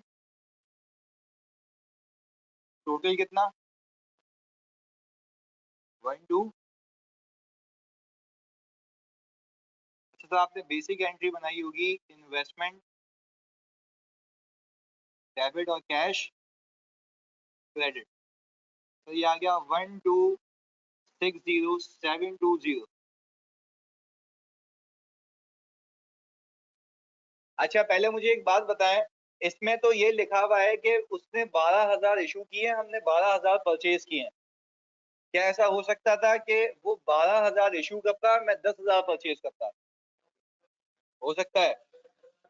तो 2,000 कोई और लेता, पर मैं तो सिर्फ कितने की अकाउंटिंग करता? 10,000 की। ये बात याद रहेगी। चलिए सर, मैं तो करता सिर्फ 10,000 की अकाउंटिंग। ऐसा ही है भाई, क्योंकि मैंने जितने परचेज किए उतने पर इशूअर कितने की करता? 12,000, क्योंकि उसने तो कितने परसेंट इशू किए? 100%। क्लियर है भाई?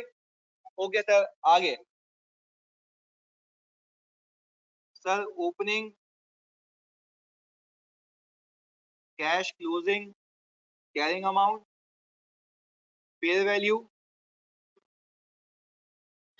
फॉर द ईयर और एजेड।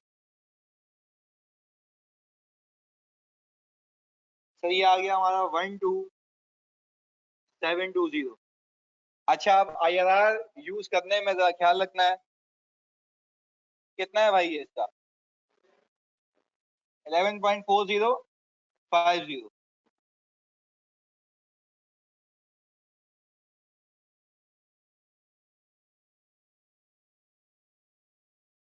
कितना आया? 14।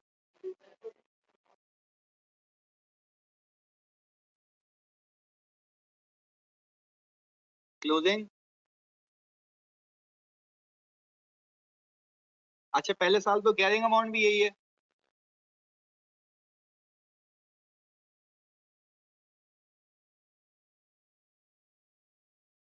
फेयर वैल्यू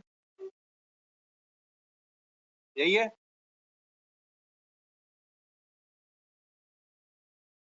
अच्छा भाई, कैरिंग अमाउंट से फेयर वैल्यू पे तो जाओगे, पर उससे पहले एक एंट्री बनेगी कैश।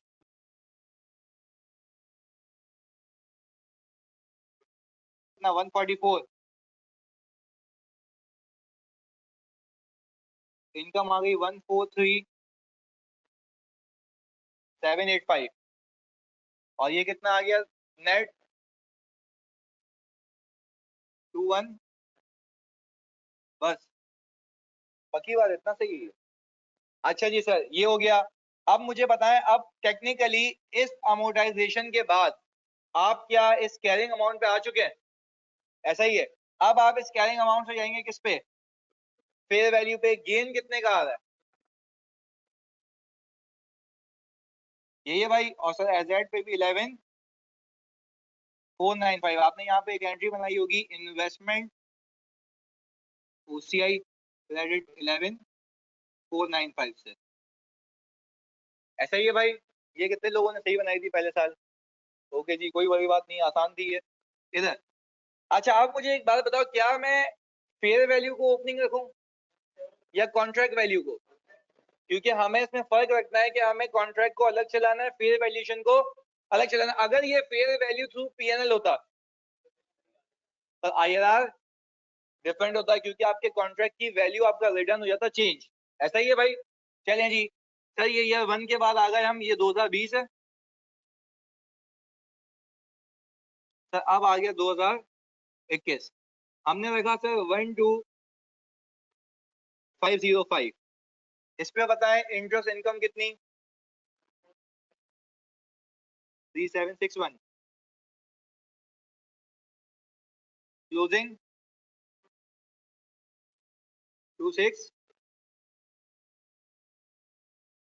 अच्छा जी, अब एक एक करके मुझे बताओ, अगर मैं यहाँ पे 2021 में एक एंट्री बनाऊं सर, कैश आ गया मेरे पास 144 का, इंटरेस्ट इनकम 143761, और इन्वेस्टमेंट हो गई क्रेडिट 239। यही है भाई। अच्छा, अब अगर मुझे कैरिंग अमाउंट निकालनी है तो क्या मैं इस वाली वैल्यू में से ये माइनस करूं? 239 कितना आता है? 71761 सर, ये आ गई मेरी कैरिंग अमाउंट। मेरी फेयर वैल्यू कितनी है? अच्छा, अभी भी गेन है कितने का? 24239। ऐसा ही है। अच्छा भाई, अब एजेड का गेन कितना आ गया? 357। यही है। अच्छा भाई, हम इसकी एक एंट्री बना लेंगे यहाँ पे सर, इन्वेस्टमेंट और ओसीआई क्रेडिट। ये आ गया सर 24239। ये आगे तक ले जाओगे, सबका आंसर मैच है? सही है। इसका मैं वो आपको पीडीएफ सोल्यूशन वैसे ही भेजूंगा, तो उसमें 100% होगा। तुम लोग बताओ, आगे तक कराऊं या यहाँ तक सही है? पक्की बात है? क्लियर है? ऑनलाइन वालों आप भी बता दें, वरना आखिर तक कराने में मुझे कोई हर्ज नहीं है। स्किप करते हैं भाई, सबका डेली भी है। अच्छा, आपको अगर आंसर मैच करना है तो आपकी आखिर में ओसीआई का बैलेंस क्या हो गया होगा? जीरो हो गया होगा। ऐसा ही है भाई। तो आखिर में जीरो हो गया, दिस इंडिकेट्स कि आपने बिल्कुल सही किया है। ऐसा ही है भाई। आखिरी साल रह गया ना, इसके बाद कर लो यार। वो कह रहे हैं सर करा दें, 1 मिनट चलें जी, कोई इशू नहीं है, करा लेते हैं भाई। सर 1260266, ये कितना आ गया इंटरेस्ट? 14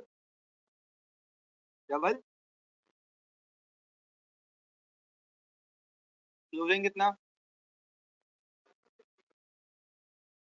क्या रिडेम्पशन इतने पे ही थी? 1.5 पे? ऐसा ही है। तो सर ये तो आखिर में मैच हो गया इससे। पर कैरिंग अमाउंट जो मेरी होगी, क्या ये फेयर वैल्यू में से इस साल की अमोर्टाइजेशन माइनस हुई होगी? तो सर पहले आप 2022 की अमोर्टाइजेशन निकाल लें। अच्छा, 2022 की अमोर्टाइजेशन के लिए मैंने कैश किया डेबिट 144 से, इंटरेस्ट इनकम आ गई 143733, और इन्वेस्टमेंट कितने से? 267।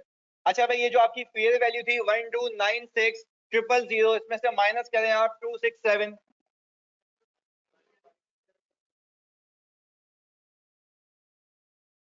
अच्छा भाई, फेयर वैल्यू हमने निकाल ली, कितनी है? 12। अच्छा, तो अब मेरा रिवर्सल कितना आ रहा है? ये कितना हो गया? जीरो सर, क्योंकि आपके पास एडिशनल गेन कमाने का कोई भी पोटेंशियल नहीं बचा, तो आपने ओसीआई किया डेबिट और इन्वेस्टमेंट की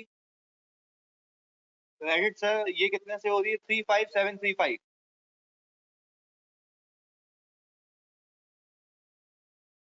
ऐसा ही है। चलें जी सर, ये तो हो गया डन। तो अब हम आ गए,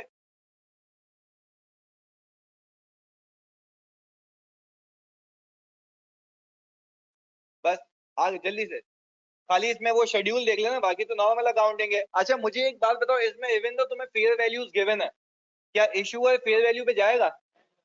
क्यों? सर उसकी इंटेंशन नहीं है। क्लियर है जी, वेरी गुड।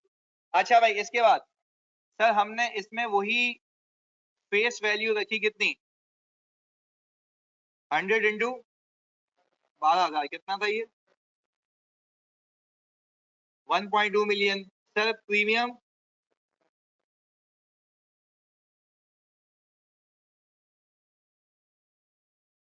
यही है। अच्छा यार देखो, एक अपेरेंटली बात सीखो यहाँ पे, जानी इधर प्लीज। देखो वो पैसे इतने ही पे कर रहा है, ये पैसे इतने ही ले रहा है, फर्क आएगा यहाँ पे। ट्रांजैक्शन कॉस्ट ये पे करेगा तो उसको पैसे नेट मिलेंगे, सही है? तो उसने भी तो पे की थी, तो सर उसने भी ब्रोकर को पे किया, हम भी ब्रोकर को पे करेंगे। उसमें और हमें फर्क ये है कि वो पैसे देगा ज्यादा, हमें पैसे मिलेंगे कट के। तो मैं लायबिलिटी को कम पे रिकॉर्ड करूंगा और वो ट्रांजैक्शन कॉस्ट को एक्सपेंस आउट करूंगा ओवर द पीरियड। ऐसा ही है भाई। चलें, हमने यहाँ पे ट्रांजैक्शन कॉस्ट की अमाउंट कितनी है? 36720 माइनस करें। कोई ऐसा जिसने ऐड कर दी हो गलती से? कोई तो होगा, कोई भी नहीं है। जो बात है इधर कितना आ गया नेट? 820 है, यही है ना? अच्छा भाई आपने एक एंट्री बनाई होगी कैश डेबिट और टीएफसी पेबल क्रेडिट, ये हो गया 1187 ऐसा ही है। अच्छा भाई प्लीज सुनना इधर, ओपनिंग इंटरेस्ट कैश और क्लोजिंग 2020 में 1187,280, यही है। 165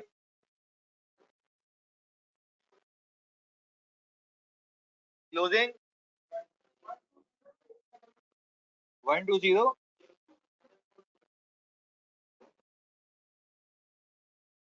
ये तो नहीं हो सकता यार, यही है। अच्छा भाई एक आप साल के आखिर में एंट्री बनाएंगे, इंटरेस्ट एक्सपेंस 165,160, कैश गया आपके पास से 144, टीएफसी पेबल डेबिट, क्रेडिट होगा ना, लायबिलिटी बनेगी 21। अच्छा अब प्लीज एक फोकस के साथ 16। अच्छा यार प्लीज इधर जानी फोकस के साथ, क्या आपको ये बात समझ आ रही है इसमें देखते हुए कि आपका नॉर्मल एक्सपेंस 144 होता, पर आप रिकॉर्ड कर रहे हैं ज्यादा, किसकी वजह से? ट्रांजैक्शन कॉस्ट की वजह से। पर हाँ ये इससे भी ज्यादा होता अगर प्रीमियम नहीं होता, सही है? हल्की फुल्की बचत हो गई है यहाँ पे। क्लियर है भाई? इसको तो आगे ले जाने की नीड नहीं है, पक्की बात है। अच्छा जी सर प्लीज अभी फोकस के साथ, हमारे पास है 20 मिनट और इसमें खत्म हो सकती है कहानी। इधर डिस्पोजल नहीं, इधर सुनना, पहले हम अपने गोश्त की कवरेज करें। इधर देखो जानी प्लीज सब फोकस के साथ। सर इशूअर में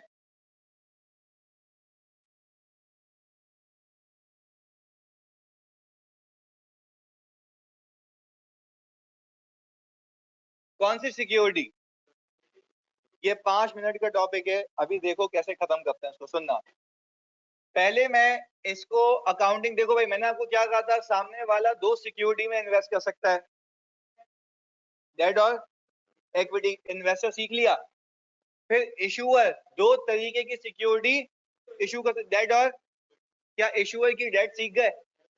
चलें जी वेरी गुड। अब सुनना, अच्छा डेट में फेयर वैल्यू थ्रू पीएनएल का सवाल नहीं किया अब तक, इशूअर में फेयर वैल्यू थ्रू पीएनएल का सवाल नहीं किया, अभी करेंगे वो। पहले इसको खत्म कर लें ताकि कॉन्सेप्ट वाइज सारी चीजें खत्म हो जाए, क्योंकि वो एक सवाल की मार है, वो खत्म हो जाएगा वैसे ही वहां पे। इधर देखिएगा प्लीज, पहले मैंने यहाँ पे लिखी एक चीज, विदाउट, तुम लोग ये बचपन से एंट्री बनाते हुए आए हो, जरा यहाँ पे सिर्फ फोकस कर लेना एक बार। सर आपने 10,000 शेयर इशू किए हैं, अच्छा है, अब भी आप इशूअर, अभी भी पैसा लेके आ रहे हैं, पर सिक्योरिटी कौन सी दे रहे हैं? Equity security. कौन सी सिक्योरिटी? तो क्या ये लायबिलिटी है, इक्विटी है? इक्विटी है। बात समझ आई? पक्का? चलें जी, इधर देखें, सही होगा 10,000 shares issued at a price of ₹32 पर शेयर। अच्छा, हर कंपनी की बाय डिफॉल्ट पार वैल्यू कितनी होती है? अच्छा, तो आपको ये भी याद होगा ना कि सामने वाला बंदा हमारी कंपनी का शेयर होल्डर बनने के लिए देगा तो पूरे पैसे, पर उसको जो हम रिटर्न देंगे वो 10 पे देंगे, सही है? बाकी मेरे नाम के पैसे हैं, वो कहाँ जाते हैं? प्रीमियम में। देखो वापस से देखो, कंपनी की जैसे ही गुडविल इंक्रीज होती है ना, उसकी शेयर प्राइस क्या होती है? तो वो तो पूरे पैसे चार्ज करता है आप किसी भी शेयर होल्डर को लाने के लिए। 10 रुपए के ऊपर जो भी होता है वो हमारा अपना पैसा होता है, वो कहाँ जाता है? प्रीमियम में। उसके ऊपर रिटर्न प्रोवाइड नहीं होता। रिटर्न जो प्रोवाइड होता है वो कितने में होता है? 10 पे। ये बेसिक कॉन्सेप्ट है, हल्का फुल्का यहाँ रिवाइज करवा दिया। अब समझने की बात, मैंने किया यहाँ पे कैश डेबिट।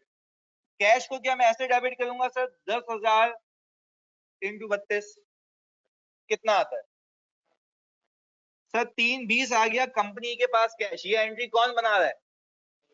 इशूअर बना रहा है। प्लीज सुनना। अच्छा भाई, इसके बाद शेयर कैपिटल 10,000 इंटू 10, या ये तो एंट्री आउट हो गई सर। सर प्रीमियम है ना, सीधा सीधा शेयर प्रीमियम में डालेंगे, कहानी खत्म। अच्छा भाई सर, ये आ गया शेयर प्रीमियम 220, ऐसा है? अच्छा, अभी तक प्लीज सुनना यार, प्लीज सुनना। अभी तक ये जो सवाल किया हमने, कैसे किया? इसको मैंने आखिर में रखा इसलिए क्योंकि सबसे ज्यादा चिलर यही है, मतलब जो टेक्निकलिटीज थी वो हो चुकी हैं, ये बहुत आसान है। इधर देखो, ये एंट्री समझ आई? ये आपने बहुत बनाई है बेसिक अकाउंटिंग से लेके अब तक, पर मसला ये नहीं है। मसला ये होता है कि आप जो ये पैसे रेस करते हैं, तो जो आपके सब्सक्राइबर्स होते हैं, जो इन शेयर्स को सब्सक्राइब करते हैं, वो पैसे जमा कराते हैं बैंक में, ऐसा ही है ना भाई? ऑफर होती है, फिर अलॉटमेंट होती है, सारी चीजें चलती हैं। मुझे एक बात बताओ, जब प्रोस्पेक्टस वगैरह जाता है, अच्छा अब मुझे एक बात बताओ, वो सारी चीजें चली गई, लोगों ने पैसा डिपॉजिट करवाया, उसके बाद हम करते हैं अलॉटमेंट, किसको कितने शेयर मिलेंगे उसके पैसे के हिसाब से। बात समझ आई है? अच्छा, तो बैंक बोलेगा कि तुम्हारे बाप का बैंक है, पैसे रखवा रहे हो, चीजें दे रहे हो, हम क्या करेंगे? हम काटेंगे एक चीज का नाम है कमीशन, उसको हम कहते हैं ब्रोकरेज। यानी सर एक बात समझ आई? इन्वेस्टर, प्लीज सुनना, इन्वेस्टर जब पैसा जमा कराएगा तब भी वो ट्रांजैक्शन कॉस्ट देगा, हाँ या नहीं? वो करता है कैपिटलाइज। यकीन नहीं आता, सवाल देख लो, हर सवाल में हमने कैपिटलाइज किया है, सिवाय फेयर वैल्यू थ्रू पीएनएल के, उसमें क्या किया था? Expense out. पर पे किया था इन एनी केस, पे किया था इन एनी केस, तो उसने तो उससे भी रिकवर किया, तो क्या हमसे रिकवर नहीं करेगा? करेगा सर। पहले ये बात समझ आई? पक्की बात है। यानी सर कोई भी सिक्योरिटी हो, चाहे डेट हो चाहे इक्विटी हो, ट्रांजैक्शन कॉस्ट दोनों को बियर करनी है। और फिर आपको मैंने उसका अपेरेंटली ट्रीटमेंट भी सिखाया है। इन्वेस्टर कैपिटलाइज करता है, इशूअर उसको नेट करता है। बात क्लियर है? चलें जी, आ जाए आप, इसको देखते हैं। सर अब यहाँ पे मैं हेडिंग डाल रहा हूँ इसकी, विथ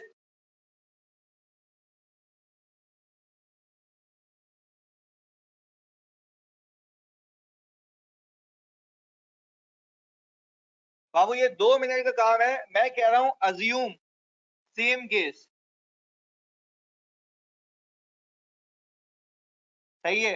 पर अभी ट्रांजैक्शन कॉस्ट की परसेंटेज है 1.5%। जरा आप देखना गेम क्या है इसके अंदर, प्लीज सुनना इधर। पहले एंट्री समझ आ गई ऊपर वाली, उसमें कोई कंफ्यूजन नहीं है। अब मैं सिर्फ आपको एक बात कह रहा हूं, अगर मैं इसी के अंदर ट्रांजैक्शन कॉस्ट को चिपका दूं, पहले मैंने ये एंट्री ग्रॉस पे बनाई है,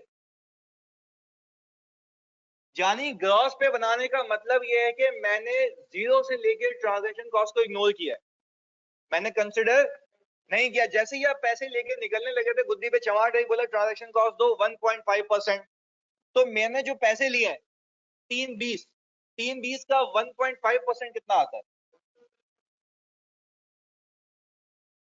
सही आ गया, यही है। अच्छा भाई, अब एक आसानी से समझने के लिए आपने क्या किया, कैश को किया क्रेडिट। लॉजिकल बात है, जेब से पैसा जाएगा। आप बोले सर आप बेवकूफ हैं, सर वो नेट करके पैसे लेके आते हैं ना जैसे पहले किया। हाँ सर यही होता है, पैसे तो नेट ही मिलेंगे ना। तो आपको समझाने के लिए आसानी हो गई, पैसे पूरे लेके आए, पूरी एंट्री बना दी, ऐसा है। हमने फिर वापस पैसे दिए कितने, 4,800, ऐसा ही है भाई। अच्छा, अब मैं करने लगा था इसको एक्सपेंस आउट। सुनो समझना एक बात, इसको मैं करने लगा था क्या, एक्सपेंस आउट। आपको फिर स्टैंडर्ड ने गाइडेंस दी।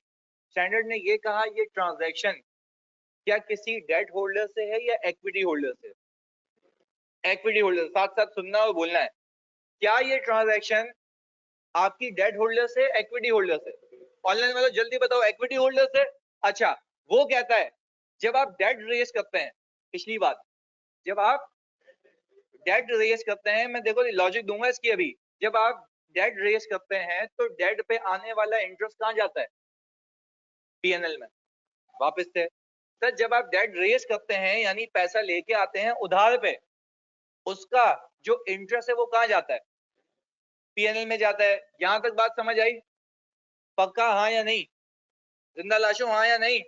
Yes sir, very good. अच्छा जी भाई, वो जाता है पीएनएल में, तो उसकी ट्रांजैक्शन कॉस्ट भी कहां जाती है, पीएनएल में। या तो उसी टाइम जाती है या तो ओवर द पीरियड। ये बात समझ आई? पक्का? अच्छा, अब यहां सुनो, जब आप इक्विटी के मद में पैसे ले रहे हो तो इसका रिटर्न एक्सपेंस होता है या डिविडेंड? डिविडेंड, यानी पीएनएल कभी भी हिट नहीं होता। तो आपको फिर एक और चीज सिखाता है, बोलता है जब भी, प्लीज सुनना, जब भी आप इक्विटी इशू करें और उसके ऊपर एक कॉस्ट आएगी जिसका नाम क्या है, उसका रिटर्न जो आप दोगे वो कभी भी पीएनएल में नहीं जाएगा।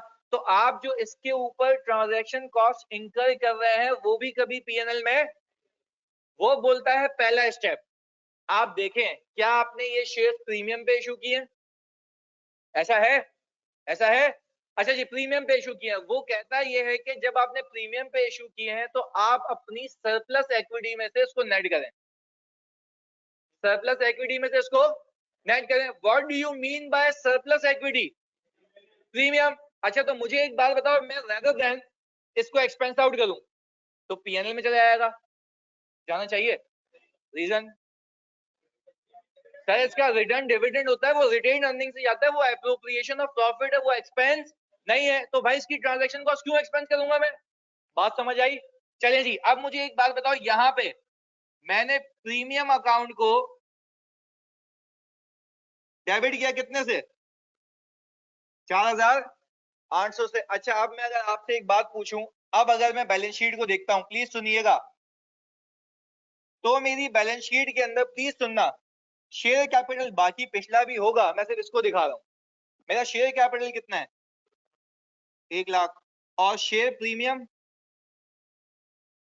शेयर प्रीमियम मैंने क्रिएट कितने से किया था, 220 से। कितने से कटा दिया, 4,800 से। कितना बचा, यही है। अच्छा, आप अगर कैश इन बैंक का बैलेंस दिखाएंगे तो कैश कितना है सर, 320 आया था, 4,800 चला गया सर, 315, यही है। अच्छा तो सर इसकी आप एक नेट एंट्री भी बना सकते हैं, जो अभी मैं बनाने वाला हूं, प्लीज सुनना। आपने ऑल्टरनेटिव कैश हो गया डेबिट कितने से, 315। इसको आप सुनना, इसको करने का तरीका क्या है, आपने इशू कितने के किए शेयर्स, 32 के। ट्रांजैक्शन कॉस्ट कितनी आई, 1.5 लगाओ 32 का, जल्दी से बताओ कितना आता है, 0.48। नेट कितना आया, अच्छा भाई 31.52 को अगर मैं मल्टीप्लाई करूं कितने शेयर से, 10,000 से, तो क्या मुझे नेट पैसे मिले, नेट पैसे मिले। मैं आपसे फिर पूछता हूं, क्या इस नेट पैसे के अंदर ट्रांजैक्शन कॉस्ट नेट हुई हुई है? और लॉजिक भी यही कहती है कि भाई जब सामने वाला बेवकूफ नहीं है, तुम्हें जब तुम्हारे अकाउंट में पैसे वो ट्रांसफर करेगा एक सब्सक्रिप्शन अकाउंट से, तो क्या वो अपना कमीशन डिडक्ट करेगा, तुमसे मांगेगा? डिडक्ट करेगा तो डिडक्ट करके तुम्हें पैसे नेट मिलेंगे, ग्रॉस मिलेंगे?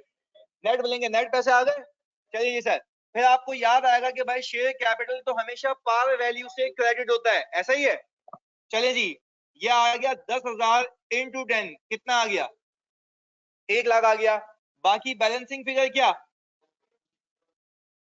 सर? बाकी आ गया आपका शेयर प्रीमियम। अच्छा, ये बैलेंसिंग फिगर भी आ सकती है, आप निकाल भी सकते हैं। प्लीज सुनना, आपके पास पैसे, प्लीज ये लॉजिकल बात है, सुनना, आपके पास पैसे 32 के हिसाब से है या इसके हिसाब से? 31.52 के हिसाब से, ऐसा ही है भाई? आप एक काम ये करेंगे, 31.52 माइनस 10, अब प्रीमियम है कितना आ गया? 21.52। यार मुझे सिर्फ एक बात ये समझाओ, प्लीज सुनना, एक बात ये समझाओ, 32 पे इशू किए, ये नेट क्यों कर रहे हो सर? आप ये देखें ना, आपको नेट कितने पैसे मिल रहे हैं, 32 या 31.52? तो प्रीमियम भी अकॉर्डिंगली कंपेयर होगा ना। अच्छा जी, नेट अमाउंट जो भी आई, मैंने उसको 10,000 शेयर से कंपेयर किया, कितना आ गया? 21। अच्छा, अब आपको क्या ये बात अपेरेंटली फेस पे, देखो मैं अगर अलग से नहीं करवाता ना, दिमाग की खिचड़ी बन जाती, पर क्या अब ये बात समझ आई कि टेक्निकली मैंने ट्रांजैक्शन कॉस्ट को पीएनएल में लेके नहीं जाना, शेयर प्रीमियम में नेट करना है?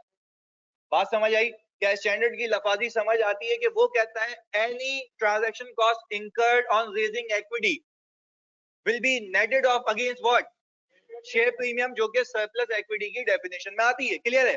अब एक सवाल आता है, सर अगर शेयर प्रीमियम ना हो, रिटेन अर्निंग, शेयर प्रीमियम ना हो तो कहां जाएगा? तो शेयर प्रीमियम जब होगा ही नहीं तो फिर आप डेबिट क्या करेंगे बच्चों? रिटेन अर्निंग, क्योंकि अब एक ही इक्विटी बचती है, वो क्या है? Retained earning. अच्छा, इन एनी केस ये पत्थर पे लकीर है कि ये कभी भी पीएल में चार्ज नहीं होगा। आखिरी बात, मुझे एक बात बताओ, फिर इशूअर जब लायबिलिटी इशू करता है, यानी डेट सिक्योरिटी इशू करता है, तो पीएल में क्यों जाता है सर? उसका इंटरेस्ट भी तो पीएल में जाता है ना, तो उसके ऊपर आने वाली रिलेटेड फाइनेंशियल कॉस्ट होगी, वो भी कहां जाएगी? पीएनएल में। अब इसको इससे कंपेयर करो, तो क्या इक्विटी की इशुएंस पे कोई कॉस्ट आती है? आती है सर। अच्छा, तो मुझे एक बात बताओ, आप पैसे ग्रॉस लाओगे नेट? अच्छा, शेयर कैपिटल को कौन सी वैल्यू से क्रिएट करोगे? पार वैल्यू से क्रिएट करोगे। चलो पार वैल्यू से क्रिएट किया, अब दो तरीके प्रीमियम निकालने के, या तो बैलेंसिंग फिगर, या तो आप एक काम करें, जितने पैसे आए उसमें से पार वैल्यू माइनस करो, तो बाकी जो भी मिला वो क्या है? प्रीमियम। फिर आप जो प्रीमियम की अमाउंट निकालेंगे, आपको ये बात याद होनी चाहिए है कि उसके अंदर से ट्रांजैक्शन कॉस्ट क्या हुई हुई है? लेस हुई हुई है। कहानी खत्म। ऑनलाइन वालों जल्दी बताओ, ये बात समझ आई? जल्दी से। अच्छा भाई, अब ये खुबैब कह रहे हैं पहले साल में नेट अप हो जाएगा। भाई मुझे एक बात बताओ, जरा दिमाग लगाओ एक अपना, क्या इक्विटी रिडीमेबल होती है, इररिडीमेबल होती है? इररिडीमेबल होती है। ये कैसी लॉजिक है कि over the period, over the year में कैसे कर सकता हूं? मुझे पता है कि मुझे पैसे वापस करना है, नहीं करना है। ये बात याद रखना, ये सारी चीजें अप्लाई होती है कौन सी सिक्योरिटी पे? जो अमोर्टाइजेशन वाली है, डेट सिक्योरिटी पे। बात समझ आती है? अच्छा जी, आप थोड़ा सा तुम्हारा टाइम लेना है, अभी अभी बंद नहीं करना भाई, 1 मिनट खाली।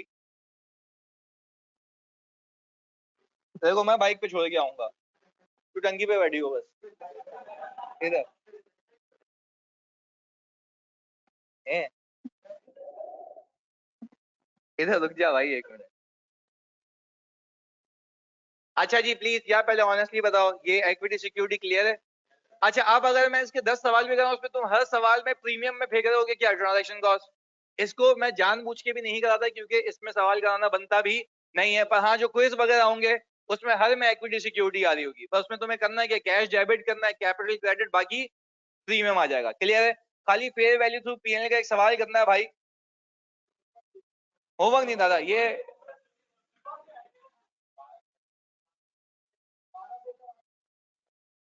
नहीं नहीं यार, होमवर्क भाई, पहले कितने लोग कहते हैं क्लास में होना चाहिए या होमवर्क? पर अच्छा, एक एक एक वो करा दो, एक वादा, मैं कसम से तुम्हें इसका सोल्यूशन भी दूंगा, पर एक वादा, आज रात 12 बजे से पहले मिलेगा, पक्का? पर खाली इसमें एक चीज, चलो भाई ये लोग नहीं कर सकते अभी भाई, यहाँ कर, एक चीज सुन लो बस खाली, एक मिनट जानी, एक मिनट। अच्छा एक मिनट रुक जाए बाबू, एक मिनट रुक जाए भाई। ये आ गया भाई यहाँ पे, इधर देख लें। क्वेश्चन नंबर 32 है। खाली एक चीज सिखा दूं इसमें, फिर भले जाएं और फिर घर पे कर लीजिएगा। दोपहर के 12 तक का टाइम है, सही है। मत जाओ तुम लोग, इधर देखो यार। ऐसे जैसे ये कह रहे हैं, एक दो बच्चे कर लेते हैं ना, जल्दी जल्दी हो जाएगा। सिर्फ फेस वैल्यू थ्रू पीएनएल कर रहे हैं बस। सही, मेरी मोहब्बत में एक आ जाओ, कसम है तुम्हें अम्मी की, जल्दी से इधर देख लो खाली मोहब्बत में प्लीज। 32 है भाई ये, प्लीज इधर देख लें यार। फिर बहुत सारे सवाल है होमवर्क के लिए, वो भी मिलेंगे। इधर देखो, Wasim limited issued 15,000 bonds on January 1, 2020 of ₹100 each to Ali Bhai Limited at a premium of rupees carrying a return of 13%। ये कूपन लेटर देखो प्लीज यार, इधर फोकस के साथ। Redemption of the bond is on 31 December 2022। कितने सालों बाद? 20, 21, 22, 3 सालों बाद। एट अ प्रीमियम ₹6 पर बॉन्ड, ऐसा ही है। चलें जी। Transaction cost applicable is 3%। अभी इसमें 2-3 सवाल करने हैं, पर उसके आगे कुछ भी नहीं है इसमें, तो खाली देख लेना इधर। अच्छा भाई, सबसे पहले बच्चों face value, face value 100 into 15,000 कितना आ गया? सही आ गया, 1.5 मिलियन, ऐसा ही है। अच्छा भाई, इसके अंदर मैं क्या ऐड करूं? प्रीमियम जानिए, बड़ी अहम बात है। इधर देखें, इधर प्रीमियम कितना है सर? 4 इंटू 15,000 कितना? 60,000 आ गया। ये कितना? अच्छा अब तक सब सेम है भाई। सर ये आ गया फेयर वैल्यू। प्लीज यार फोकस करना है, इसमें सिर्फ एक जगह चेंज है, वो अभी सिखाना है। आप मुझे एक बात बताएं, यहाँ पे ट्रांजैक्शन कॉस्ट की परसेंटेज कितनी है? 3%। तो सर ये 3% कितना बनता है? यही है, सही है। माइनस किया, कितना आया? जल्दी से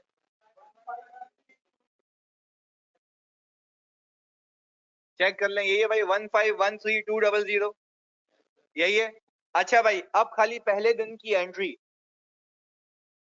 कैश आया मेरे पास 1513, और ये बॉन्ड है भाई। बॉन्ड पेबल कितने से? 1513,200 से। हाँ या नहीं? नहीं। अभी आप सुने, नहीं सर इससे नहीं होगा, यही सीखनी थी अभी खाली इसमें चीज। आप खाली एक बात समझें, फेयर वैल्यू थ्रू पीएनएल में ट्रांजैक्शन कॉस्ट क्या होती है?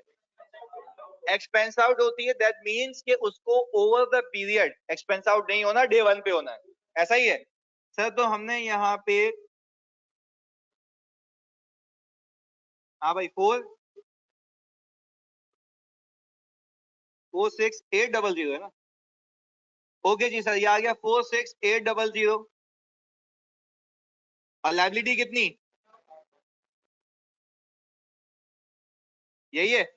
अच्छा भाई प्लीज अब इधर देखें। अब मैं एक एक करके लॉजिकल सवाल पूछूंगा, तमीज से जवाब देना हर बात का, इधर फोकस के साथ।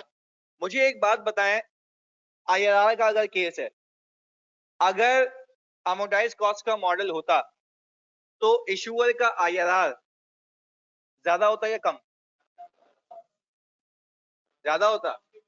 और अब मतलब तुम घेरे में नहीं आते, अब सीख गए हो, ज्यादा होता, बिल्कुल सही। चलो अब मुझे बताओ, इस केस में अभी आईआरआर कम होगा या ज्यादा? कम होगा। Very good. देखो, इसमें मुझे प्रीमियम मिला है जानी, वो मेरा फायदा है। मैं बोल रहा हूँ चलो प्रीमियम प्रीमियम को कटाओ ना, सिर्फ इसका इम्पैक्ट बताओ वापस से। अगर अमोर्टाइज कॉस्ट होती, सही है, तो ट्रांजैक्शन कॉस्ट की वजह से क्या मेरा आईआरआर ज्यादा होता? पक्का? क्योंकि मेरा एक्सपेंस होता, कितने सालों में रिकॉर्ड होता। सीख गए हो भाई, वेरी गुड। अब इस पे अप्लाई करते हैं। इस पे क्या मैंने इसको over the period expense out करना है, डे 1 पे करना है? अच्छा अगर डे 1 पे आपको करना है दैट मींस कि वो चला गया पीएनएल में, अब वो आईआरआर के अंदर एम्बेडेड। अच्छा अगर आईआरआर के अंदर एम्बेडेड नहीं है तो मेरी कॉस्ट कम है, मेरा आईआरआर भी कम है। खाली एक नजर देखो इसको सवाल में, प्लीज इधर फोकस करना। वो आपको कह ये रहा है, इधर देखना, वो आपको कह ये रहा है कि भाई रिडम्पशन वगैरह 6 के प्रीमियम पे एक्स वाई सारी कहानी दी हुई है। फिर देखो आगे क्या लिख के देता है, जर्नल एंट्री बनाओ एंड बैलेंस शीट के एक्सट्रैक्ट बनाओ where applicable assuming Wasim limited carried these bonds till maturity. ये कौन सा है, अमोर्टाइज कॉस्ट है ना। अच्छा अगर ये होता, प्लीज सुनना, अगर ये अमोर्टाइज कॉस्ट पे होता तो आईआरआर क्या होता, ज्यादा होता। ऐसा ही है भाई। अब सुनना मेरी बात सर, एक और चीज, Wasim limited intention is to settle these bonds whenever required. अब देखो इसमें आईआरआर अलग अलग दिए हुए, क्यों दिए हुए,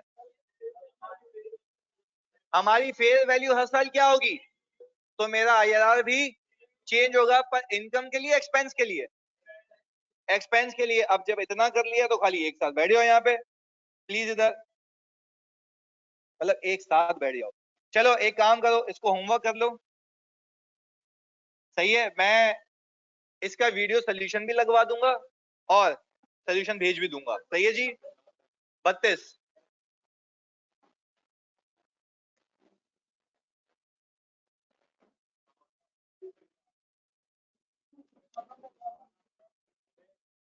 जी जानिए, एक मिनट, हाँ। मैं बिल्कुल भेज देता हूँ, बिल्कुल बिल्कुल भेज रहा हूँ पीडीएफ।